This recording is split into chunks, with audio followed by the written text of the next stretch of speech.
The Electric Company was an educational program from the Children's Television Workshop, the same folks who created Sesame Street. When it first debuted, I was still a big fan of Bert, Ernie, Cookie Monster, and Grover. You know, the really cool Sesame Street characters. But over the course of the next couple of years, as I matured ever so slightly, I really started enjoying the Electric Company. One of the reasons, for sure, was the extremely talented cast. This is a photo, I believe, from Season 2. I say that because Bill Cosby is gone, but in his place is the incredibly talented Jim Boyd. More on him in a moment. Also, bottom left, yep, that's Rita Moreno. Alright, I just need to move on because we're going to talk a lot about this wonderful cast as I count down my top 5 characters from the show. So let's get cracking and start with number 5. Back to Jim Boyd. His character of J. Arthur Crank just cracked me up. He was a little bit like J. Jonah Jameson from Spider-Man. He was kinda like a human version of Oscar the Grouch as well. In fact, the two of them actually teamed up. Anyway, his stick was to burst in on a sketch, interrupting everything when something just didn't make sense to him. You know, it really is a tribute to the talents of Jim Boyd that this grump, this cantankerous old coot, was just so darn likable. Number 4 is none other than the great Morgan Freeman as Easy Reader. Man, that dude was so cool. He made me want to read. I wanted to be just like him with his fancy sunglasses and his super hip leather vest. And Easy had a way with the ladies. Boy, did he have a way with the ladies, especially those foxy librarians. Sadly, the librarians that I've encountered over the years were neither all that foxy or all that attracted to voracious readers such as myself. But I digress. You know, I've got to hand it to Morgan. He totally sold me on this reading thing.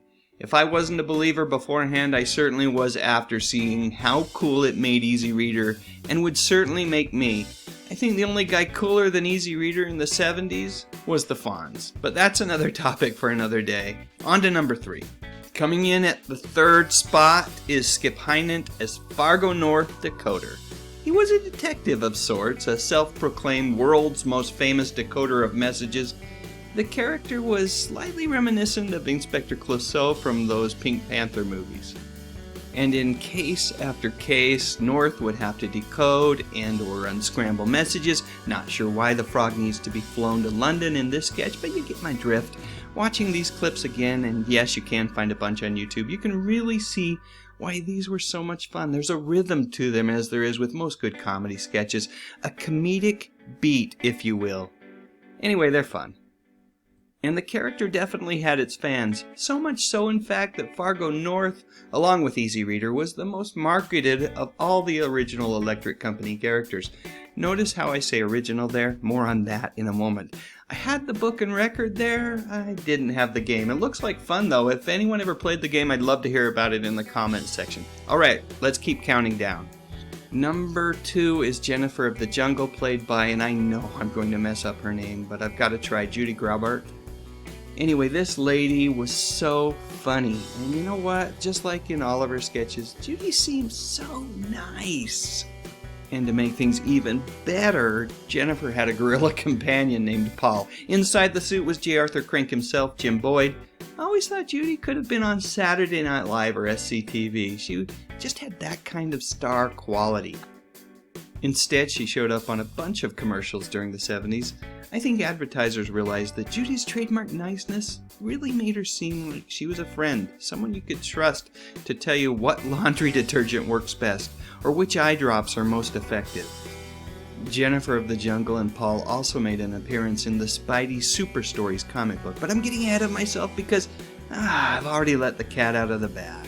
Because my favorite character from the Electric Company is none other than your friendly neighborhood Spider-Man. The first live-action TV Spider-Man, in fact, played by Danny Seagren. Spidey showed up during later seasons of the show. Use of Spider-Man on the show was actually a gift from Marvel Comics and Stan Lee. Crazy like a fox, Stan knew that teaching kids to read, especially with a character like Spidey, would lead kids directly to his comic books. So anyway, the Electric Company was able to use the character free of charge, and they did so during 29 short segments, which ran from 1974 to 1977, and then, of course, much later on in reruns. And just like in the comic books, this particular version of Spider-Man only talked through word balloons. He also didn't tackle the big baddies, the super villains that you would read about in the comics and see later on in the movies. But still, it was Spider-Man, and he was on TV. You get it? Every day I would rush home from school hoping that Spidey would show up on the Electric Company that evening. And Spidey's super stories proved to be very popular, so much so that Marvel launched an easy-to-read Spidey Super Stories comic book. Hey, I had that book right there, the first issue. Of course, my mother sold it in a garage sale years later, along with a boatload of really valuable Star Wars comics, but again, it's a story for another day. Spidey Super Stories also showed up in audio format in Peter Pan Records. Like I said, Stan Lee was crazy like a fox. He truly was one of the most talented, smartest guys within the comic book industry. Wait, did I say one of? I meant the most talented, smartest guy ever in the industry. So there you go, my top 5 favorite characters from the Electric Company. Anthony Davis, if you're watching this video, thanks for the suggestion, and I hope you enjoyed it. Speaking of enjoyment, I really enjoyed the Electric Company magazine that hit the newsstands for a few years during the show's heyday. Truly good stuff, and I'm sure Easy Reader would have approved of the purchase. One more thing, I know I didn't talk much about Rita Moreno during this video. She's so talented, I feel kind of bad, but here she is. Back in the 70s, if there was one thing the show was known for, it was one of her characters, I think her name was Millie, and she'd scream, "Hey you guys!" at the top of her lungs. Those segments and that particular phrase became so popular that after a couple of years, the show's intro began with Rita shouting her iconic phrase. And of course, the phrase became even more a part of pop culture history when a triumphant sloth yelled it during a pivotal scene in the classic 80s movie, The Goonies. Alright, one final picture. Again, Ms. Moreno. I think I know what she's yelling here, do you? Okay, it's your turn now. What do you think? Did you have a favorite character that I missed? Or do you have a completely different top 5 list? Anyway, please share your memories in the comments section below, and while you're at it, please click on the thumbs up icon, and why not consider whether or not you'd like to subscribe to my channel. I talk about music, movies, and television, mostly from the 50s, 60s, 70s, and 80s. You know, the good stuff. But most importantly, and as always, thank you for watching.